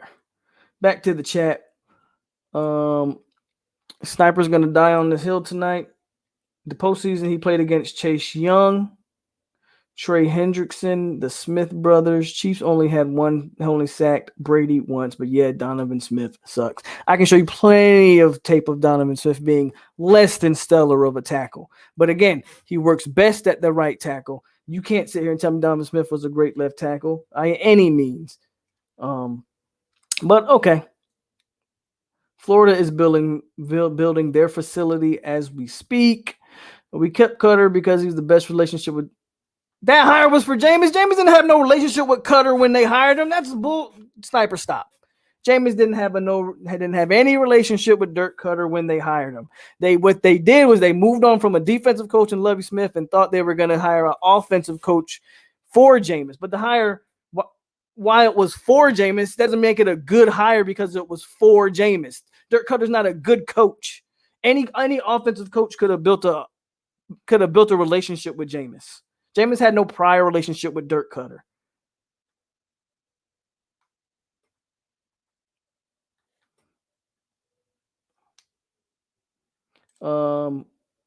Jameis had nothing. I may ruffle some feathers, but hear me out. We the reason why Willie got fired. I don't think you're ruffling any fenders when you say that. I mean, obviously he got fired after that Miami game to a Miami team that wasn't good. Y'all had, go back to that prior season. You lose to FIU. Y'all lost to Louisiana. The Miami team wasn't good. There was no reason. Not only did, again, you lost in that game, but the Miami dominated that game in Tallahassee. So, yeah, you guys were the reason he got fired. But there was a lot of other things that after the Wake Forest game, he was already going to be rumored to be fired. What a lot of people don't already know. The firing started rumbling way before the Miami game. The Miami game was just a straw that broke the back, so to speak. Like Adam Gase, Dirk Cutter is supposedly an offensive guru, yet don't realize he needs a good offensive line to protect your franchise QB. As a Dolphins fan, I watched this move for years. He never played right tackle. So they didn't move Donovan Smith. They didn't move positions this year. Okay. Maybe I'm wrong on that. Y'all are the reason we pulled the trigger, but it was in the works for a long time. Like Tyler just said, it was already in the works, but y'all were the last straw, so to speak. Alabama upgraded their facility. Look at them now. Alabama upgraded their facility. That's not why they won, though. Nick Saban won at LSU. Nick Saban was a great college coach beforehand. They didn't win because they upgraded the facility. They won because they had Nick Saban, elite recruiter, and were able to get kids. With that came the money to upgrade the facility. Oregon has had University of Oregon, that has all that Nike money in the program, has had elite facilities since 2000, it seems like. With all that Nike money and everything they got over there, Oregon, they ain't won a championship yet. There's a lot more to winning a championship than facilities. It's cool to have them, but you don't need them to win. Sniper says he was the OC in Jameis's first year. What do you think? What do you mean he had no prior relationship to Dirk? My point is he didn't build a relationship with Dirk until he got to Tampa. It's not like he had a relationship with him before he was drafted or something. He didn't want to change the verbiage in the offense in his first season. Bucs went 9-7 because they went 9-7 because they had Lovie Smith, not because of Dirk Cutter. Worst was a right tackle the whole year. Those boosters seen dudes in gold chains and rings, and that don't sit well. Nah, that ain't had nothing to do with it. That ain't had nothing to do with it. Again, the loss was the last straw, but what you're talking about had nothing to do with that. Again, he was already, once that Wake Forest game happened, he was already on his way out. Texas also, again, thank you, pay attention. Texas is another program that's had elite facilities for years now. They ain't won since Mac Brown. USC is another one. Texas A&M had an elite facility, but wasn't crap until they hired a real coach with Jimbo. There you go. Yep. That's one of the reasons Jimbo took that job, because of the elite facilities they already had. What's up, Canes for Life? 226 Tim. I'm not an anti-football only facility. I just don't think it's going to win any games. Willie lost his job after Louisiana Monroe missed that extra point and lost the game. Trust me, Florida State didn't win that game. Monroe lost it.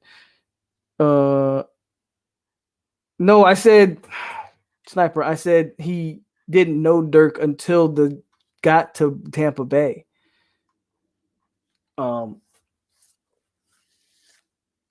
We can die on the Dirk Cutter hill if we want to. Dirk Cutter was not a good coach, period. And the move was short-sighted to hire Dirk Cutter because he was Jameis Winston's offensive coordinator for 1 year. It was short-sighted. But again, shout out to Tom Brady. 226, the topic is whatever. Again, we are on Podbean and Spotify. If you're listening in, we're going on 2 hours, but the number is 863-617-9148. You can still call in.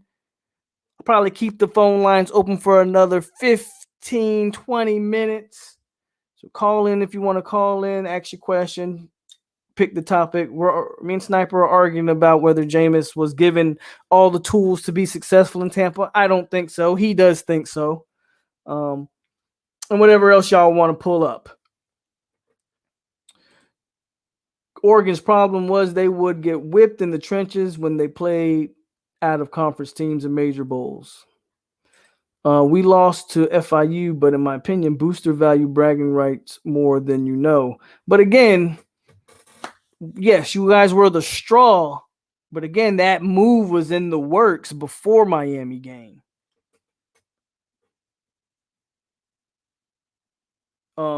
That's the problem with what I think you're saying, Kane Zay.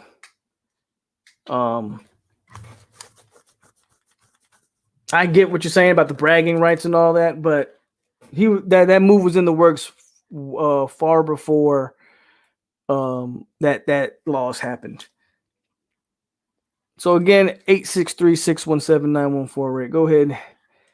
Call in if you got any questions. Sniper, feel free to call in and tell me that Jameis had everything he had. Okay. I'm not saying Jameis. At no point have I said Jameis Winston would have won the Super Bowl. At no point am I saying that. All I believe is there were certain things they could have done to really help out the man's case there in Tampa Bay. Shout out to Tom Brady for doing what he did. 7 rings. You can't do nothing about 7 rings, bro. I'm just getting in the chat, but are you saying that Jameis could have taken the Bucs? No, see, y'all be jumping to conclusions. I never said that. All I'm saying is that once they just knew they were getting Tom Brady, they addressed the secondary in the draft. They addressed their offensive line in the draft. They brought in Gronk and AB and Leonard Fournette and LaShawn McCoy. And I'm saying, who was Jameis Winston's running back when he was in Tampa Bay? They had no running game. Everybody wants to talk about 30 interceptions. They had no other way to move the football when the guy who had best running back was Peyton Barber. He didn't have a running back. When he went 9-7, correct me if I'm wrong, you had Doug Martin. So guess what? You had a running game. That's all I'm saying is that they didn't do Jameis any favors. No, Jameis does not win a Super Bowl this year with the Bucs. But it would have been very nice to see Jameis play year 2 with Arians and Leftwich and with that roster that they had. Now, granted, without Brady, you don't get Gronk. You probably don't get AB either, but they still could have addressed the running back position. I think he had enough receivers to be successful. I'm just saying they didn't do everything they could to help him out. Again, you drafted Vernon Hargreaves, trash. You drafted Noah Spence, trash.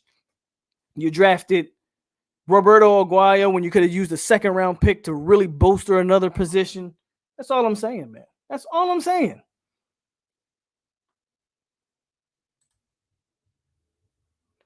Thank you, DJ. That's all I'm saying. Jameis wasn't given the tools in Tampa, and I think so too. Brady got there, and the Bucs had plastic surgery year 1. Thank you. They added. What did I just name? 10 players the Bucs brought on year 1 that were all great. That's all I'm saying, man. That's all I'm saying. What WAF things should be looked at in spring practice? Well, I mean, it's spring practice. So everything that you're going to be doing in spring practice, Priscilla, is going to be chemistry, building that relationship, building that cohesion, understanding the plays. Everything's going to be kind of taken slow in spring. It's spring. There's nothing whatever they knew they're going to implement, you're going to implement it in the spring. That's one of the issues the staff had last year. But not only this staff, but almost every staff in the country. They weren't able to implement a lot because there was no spring. That's all, there's no spring. So expect that. You're going to put these guys in certain positions in spring that they weren't able to do last year, whether that's in-game, crunch time, simulating that 2-minute drill, stuff like that. That's the kind of stuff you're going to get in this spring practice. See who kind of steps up and who doesn't. See the growth of the guys that are already on the roster. I don't think anyone is saying Jameis Winston is better than Tom Brady. In Dirk Cutter's offense at ATL fall apart after getting out the big leads their first several games. So all I'm saying is Dirk sucks. Nobody expected Roberto to be that bad. I don't care if you thought Roberto Aguayo was going to be the best kicker of all time. No kicker. And that includes Sebastian Janikowski, who, if I'm not mistaken, went in the first round. No kicker is worth a first or second round pick. No kicker. I don't care if you thought Roberto Aguayo was going to be able to kick the ball from 80 yards. He's not worth a second round pick on a team that had a lot of issues in the secondary, on the offensive line, running back position. They had a lot of issues they could have addressed. They had no reason picking Roberto Aguayo. I don't care how good you thought Roberto Aguayo was going to be. Okay, I feel Jameis should have got that eye surgery done. I feel a lot of those picks was, I don't know if it's poor vision or not. I can't. That's hard to say. Again, who was his running back? Well, he's already ridden the pine, John Shields. Drew Brees is done. Drew Brees is done. So he already rode the pine last year. So we're past that point. Again, I'm not saying Jameis comes in and I'm not saying Jameis comes in and takes Tampa anywhere. I'm just saying. These dudes are agreeing with you because they've never watched the Bucs play. Okay. Or maybe they just have their own opinion. I don't know, man. Maybe they're actually Bucs fans and they have their own opinion. I don't know. Honestly, this might turn out great for Jameis. He's got a true coordinator, a real team around him in New Orleans. Brees is supposedly retiring. I feel you. Only you know if it's you. So you're saying y'all was going to get rid of him before the Miami game. Yeah. Taggart was on his way out before that straw. But you don't draft the kicker in the second. Thank you. That's what I'm saying, DJ. I don't care how good you thought Roberto was going to be. He wasn't worth the second round pick. Brees has not retired yet, but I think he will. I think everybody's saying that he will. Jameis lost to Ryan Fitzpatrick midseason 2 years ago. Actually, didn't Jameis hurt his shoulder that year? Now, you can correct me if I'm wrong, Sniper, but I'm almost positive Jameis Winston hurt his shoulder that year. That same Ryan Fitzpatrick just beat out Tua Tagovailoa in Miami, too, as well. So, I mean, what are we talking about? My Jags will be in the Super Bowl in 3 years with Trevor Lawrence's QB. I'm sorry, 904. You are dead wrong there. Wish your Jacksonville Jaguars had the best team they had in recent years with Leonard Fournette, with the Jalen Ramsey, and you guys blew that entire team up for what? It's a shame what y'all did to that team. It's a shame what y'all did to that damn team. I think the Jags are forever cursed to be whatever they are. It's a shame.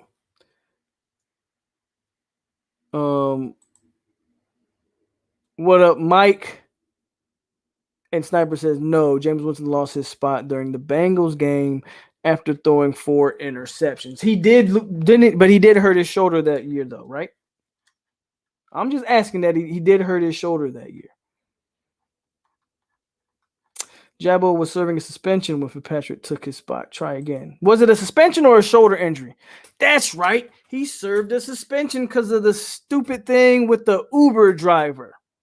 Thank you, Wayne. I knew it was something. I know I don't remember Jameis Winston getting just pulled. But okay, it doesn't matter, Sniper. We're arguing about really nothing right now.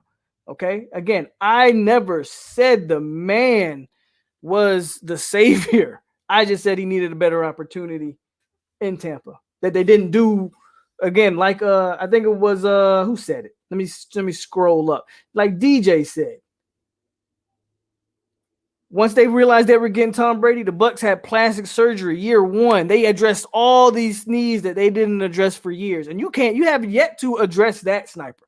You can talk about Jameis all you want. No one's saying Jameis was great. Again, I said it before I started this whole conversation piece. You can't throw 30 interceptions and keep your job. You can't do it. Okay? So I just want to be very clear. You don't throw 30 interceptions and keep your job. With that said, I want you to address this point before you say anything else about Jameis. Did or did not the Bucs address all of their needs once Tom Brady came over?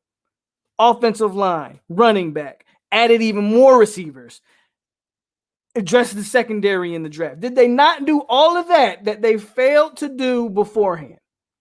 Address that conversation. And in the meantime, while we wait on him to see if he finally addresses that question, the number is 863-617-9148. I think I'm going to keep the lines open for about 5 to 10 more minutes. So if anybody else wants to call in and ask their questions, please feel free to. Please feel free. Maiden Day says the Aints, even if Breeze came back, ain't doing nothing big. Tampa got the NFC South on lock. Coming from a Fins fan. Tampa's going to be interesting next year. At some point, you expect Tom Brady to take a dip. We'll see. I know Tom Brady did say he was coming back maiden date. Tampa's going to be interesting next year. But the Saints beat them twice this year. I don't know if you can just flat out sleep on the Saints either. Quite frankly, but I mean, you can blame Drew Brees for not beating the Bucs in the playoff. Drew Brees couldn't throw the ball 5 yards in that playoff game against Tampa. So it is what it is. If the Dolphins can actually pull the trade for Watson, they'll be a Super Bowl contender within 2 years. If I'm the Dolphins, I don't make that trade. I'm sorry, I don't make it. You're talking about mortgaging your – a team that needs to make the Watson trade is a team that is kind of built now. A team that's built like, if you're the Saints, maybe you consider it. With Breeze leaving, can you trade a couple first round picks? The Saints can win next year with Deshaun Watson, right? A team like that. The Dolphins, I think you have too many holes. You're going to give away too much to bring in Deshaun Watson. That I don't think is going to improve the team to the point, in my opinion, that you want. Okay, but you're still ducking the question, Sniper. I asked you a question 5 minutes ago about what did they or did they not address every need in this offseason when they got Brady? You just said you're saying not true, tempting. You don't have to call if you don't want. Just answer in the chat. Did they or did they not address every need this offseason? What up, Hurricane Speed? Watch out for the Jags. We will be running Florida in 4 years. No doubt it. Drew lost that game for the Saints. The last time FSU won an opener was in the same stadium in the same season that Milson last lost the game. Can you name the stadium / the season? Hint, I was in the stands for both. Last time the FSU won an opener was in the Camping World Stadium against Ole Miss. I wish the Rams would have gotten Watson. Kind of became. I think Watson may. I mean, I think Stafford's gonna probably be solid. I'm with you, 904. Speak on it, POLK. I'm not willing to give up everything for Watson. I don't think y'all should, because that's what's gonna have to happen. You're gonna give up 3-4 first round picks and all this other stuff. You don't mortgage your future for Watson, not because Watson isn't good, but because the Dolphins have a little bit more pieces they need to add to build out that team. That's my thought on that. Going on 2 hours, man.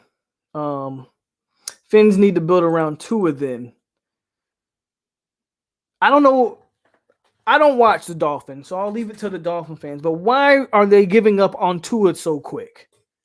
Did Tua look that bad in his starts? Why are y'all giving up on Tua like I don't know why we give up on quarterbacks so quick nowadays. Yeah, but who would you rather have, Stafford or Watson? You'd rather have Watson. You rather have Watson, so I agree with you there. You rather have Watson as a Dolphin fan, but the Rams, but the Rams were like you. I know why you're saying Watson because the Rams were a team that you got Ramsey, you got Donald. Rams are arguably ready to win right now. Watson probably would have been a better fit than Stafford, but if you see what they traded for Stafford, imagine what they maybe had to give up for Watson. Jags gonna suck for 3 more years. Wayne says, as a Dolphin fan, I don't want that trade. We're doing fine with this rebuild. We just need to be patient. Facts. We do, and we have the salary cap to do it as well. We will be the ones laughing in the end. And Sniper just says we keep giving Jameis everything. So that conversation is over. Fine. You guys gave Jameis everything. Okay. Fair enough. Congratulations to the Buccaneers. Super Bowl 55 Super Bowl champs, and the 7-time world champion Tom Brady. If the Rams gave up what they did for Stafford, maybe they should have held out for Watson.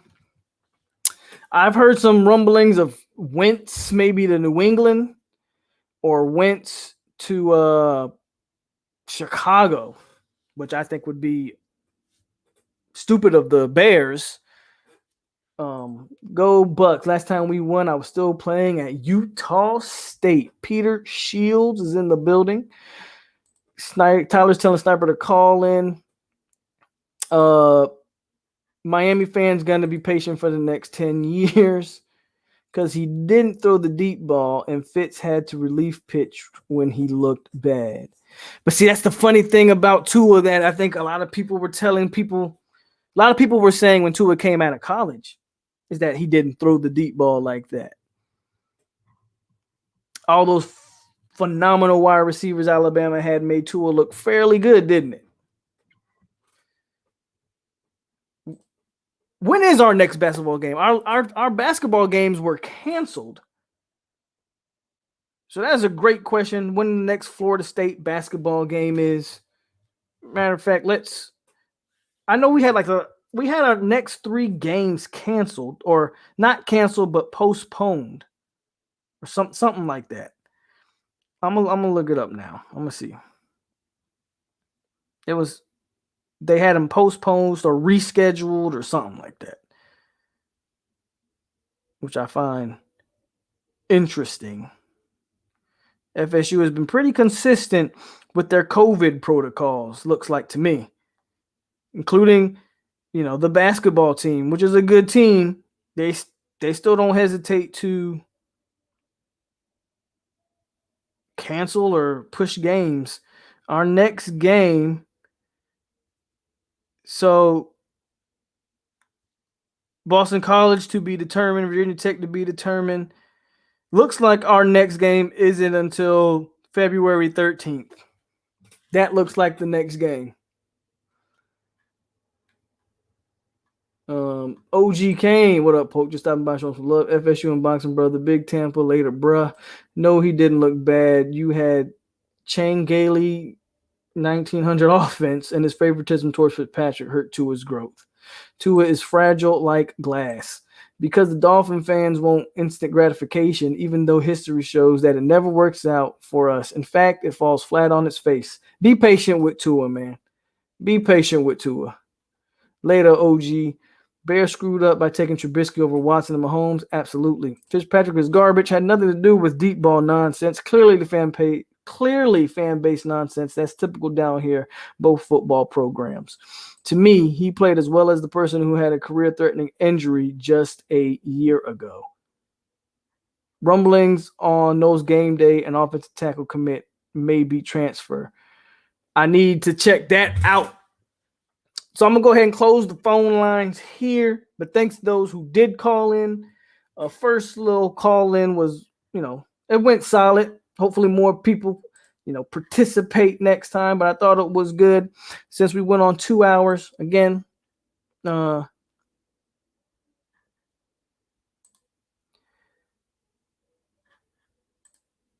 went on 2 hours. The pod The Podbean stream actually cut off on me. I think that's like maybe be a limit at 2 hours. So that's good to know for future endeavors. 2 hours is the limit for Podbean. All right. So we're gonna cut it here. Shout out to Pat. Good 2 hour show. Had a few call-ins. We'll definitely be on the lookout for that offensive tackle commit or transfer. I would definitely hope it's a transfer, because if it's a commit, that means it's a 2022 kid, and well, that's good. He's not going to help us immediately. The transfer is what I want to hear. Again, shout out to the Buccaneers. Shout out to Tom Brady, arguably the GOAT. The football GOAT. I think it's unquestioned that he's the quarterback GOAT, arguably the football GOAT. Shout out to the no fan base who's on edge because of a video of Mackenzie Milton for 2 seconds. And shout out to everybody, man, who came in, showed the love. Hit the like button on your way in. If you didn't hit the like button on your way in, hit the like button on the way out. I might have to, because a lot of people were telling me, yeah, Pat showed up a little late. Maiden Day showed up a little late. What I might start doing is have pushing these shows back a little. I don't know, on the East Coast, that's what? I started at 5, 6 o'clock? Maybe I should push the shows back a little bit more, get you guys in here. And hit that bell icon, man. If you're not getting notifications that I've started the stream, man, hit the bell icon so you guys know when I start up. So you can be in here. But I know we all got stuff we do and working and all that. But thanks everybody who tuned in, man. Another good show. Like always, you said 7 p.m. Okay, so maybe I'll push it back a little bit. It's 8 on the 6th coast. That means I started at 5. So yeah, if I push it back an hour or two, I think that might be better for everybody. I know some people are just getting off of work, and yeah, makes sense. So that might be the plan going forward. Again, thanks everybody who showed up. Stay classy, Seminoles, and everybody else. Thanks for coming. We at you. Go Noles. Until next time. Tyler says I started at 6. Did I start at 6? I thought I started. Well, Pat says it's 8:06. Okay, so I did start at 6. Okay, so yeah, 7. 7 might be the time to start. All right, guys. Peace out to everybody, man. Definitely till next time. I'll let you guys know when I go live next. And again, I'm on Podbean. I'm on Spotify. Go ahead and support over there, man. If you can't watch the videos and just want to listen, those are the platforms to do it. Thanks, everybody.